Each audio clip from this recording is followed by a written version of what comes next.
สบายดีหมู่เพื่อนน้องน้อยนำเหียงทั้งหมดที่ว่าวันนี้ข้าพเจ้าก็มีโอกาส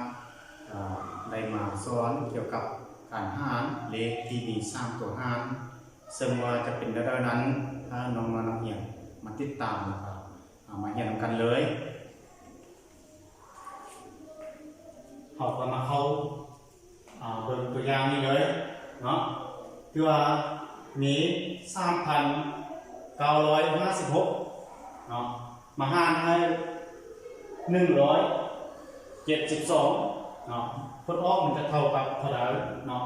มาเบิ่งวิธีตั้งมันเลขเนาะวิธีตั้งมันเลขในการคิดไล่3,956มาหารให้172เนาะฉะนั้นเรามาเกณฑ์กันเลยเนาะเรามาเบิ่งอยู่ในนี้ที่ว่ามี4ตัวอยู่ในนี้มี3ตัวเราก็มาเบิ่งว่า3ตัวนี้สามารถหารได้ตัวหารบ่เนาะคือว่า3ตัวนี้เป็นตัวตั้งหาร4ตัวนี้เป็นตัว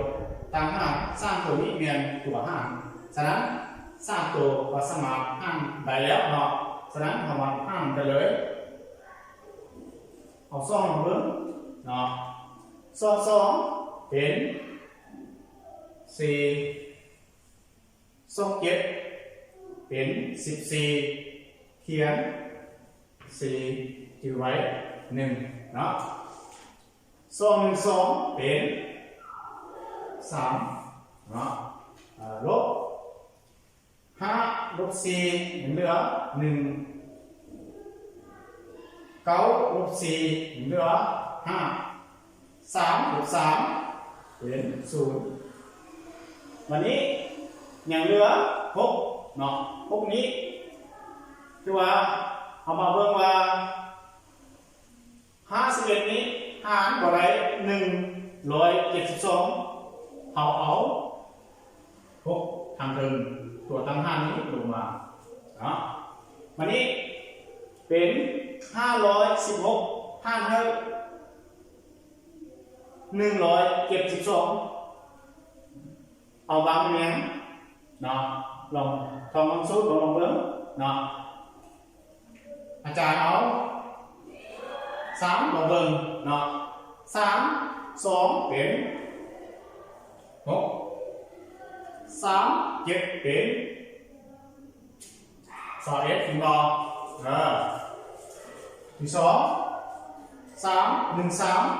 เป็น5ลบถือว่า6ลบ6จะเป็น0 1ลบ1จะเป็น0 5ลบ5เป็น0เนาะหรืออาจจะแก้อีกวิธีหนึ่งก็ได้เนาะหรือ3,956เนาะหารให้172เนาะเอา1 7 2คูณให้ยังคูณให้10ลองเบิ่งเนาะ10นี้มาคูณตัวนี้เนาะมาคูณให้ตัวหารเนาะเอากำลังคูณลงเลยเนาะ1 7 2 10เนาะคูณเนาะ1 2เป็น1 2เป็น2 1 7เป็น7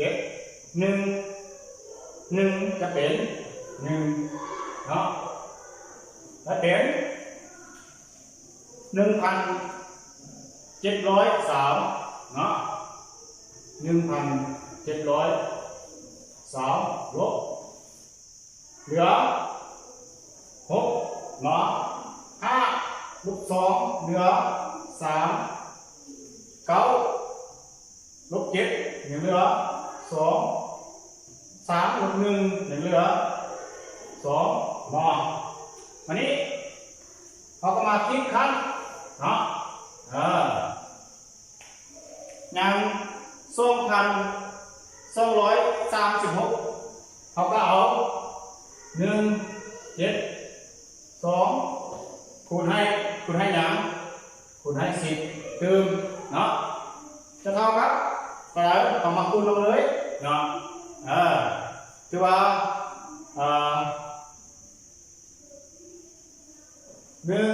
คือว่าคูณนี้เท่ากับ6เท่าหรือว่าเท่ากับคูณอยู่นี้แล้วเราก็มาเขียนเฉลยเนาะ2 7 1ลบเนาะเท่ากับเท่าไหร่ลบ6ลบ0เหลือ6ถึงเรา3ลบ2เหลือ1 2 12ลบอะไร7เกินว่า10 12ลบ7เหลือ5คือ1มา1นี่มาใส่1เป็น2ลบ2ถึง0ยังเหลือ516เนาะวันนี้ยัง1 7 2คูณให้ยังคูณให้3เนาะเอามาคูณลงเลยเนาะ1 7 2คูณให้3เนาะ2 3เป็น6เนาะ3 7เป็น21เขียน1อยู่ไว้2 3 1 3เป็นยังเป็น5มาอันนี้เราพอได้501ลบ6ลบ6เป็น0 1ลบ1เป็น0 5ลบ5เป็น0เนาะมันก็ได้เรียน10บวก10เนาะเป็น3บวกให้3จะเป็น3 9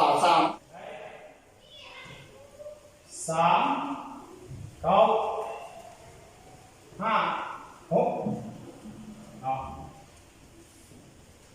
เท่ากับยังเท่ากับ1 7 2คูณให้3เนาะ